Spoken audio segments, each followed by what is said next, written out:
সাংবিধানিক সমাধানের দাবিতে 12 ঘণ্টা এডিসি এলাকা বন্ধ ত্রিপুরা রাজ্যের বিভিন্ন প্রান্তে।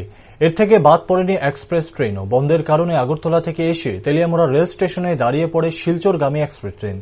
জানা যায় সকাল প্রায় 6টা নাগাদ আগরতলা থেকে ট্রেনটি রওনা দেয় তেলিয়ামুড়া স্টেশনে এসে দাঁড়িয়ে পড়ে। দীর্ঘক্ষণ রেল থেমে থাকার ফলে যাত্রীদের সাধারণ সমস্যায় পড়ে যায়। রেলে থাকা যাত্রীদের মধ্যে অসন্তোষ ব্যক্ত করতে দেখা যায় বহু যাত্রীদের। রেলে থাকা অসুস্থ রোগী থেকে শুরু করে অন্যান্য যাত্রীরা ক্ষোভ ব্যক্ত করে। ফলে যাত্রীদের মধ্যে রেল কর্তৃপক্ষের দায়িত্ব নিয়ে প্রশ্ন দেখা দেয়। কারণ দীর্ঘ সময় একটা স্টেশনে রেল দাঁড়িয়ে থাকলে তাদের গন্তব্যস্থলে পৌঁছাতে দেরি হয়ে যাবে। ফলে যেই সকল যাত্রীরা চিকিৎসা সংক্রান্ত কারণে রওনা দিয়েছিল তাদের মধ্যে আরও ব্যাপক অসন্তোষ দেখা দেয়। শিলচর আমি দেখতেছি অসুস্থ, আমি এই শিলচর মেডিকেলে ডাক্তার দেখাইতে দেখি।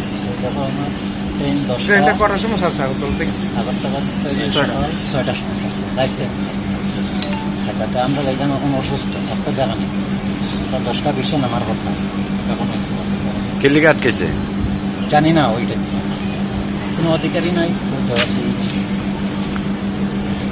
কিছু কইছি না। না কিছু জানে না ওরা, এখনো পর্যন্ত কিছু জানে না। আপনার নাম? আমার নাম আলী। আপনার বাড়ি? আমার বাড়ি আসাম, শিলচর।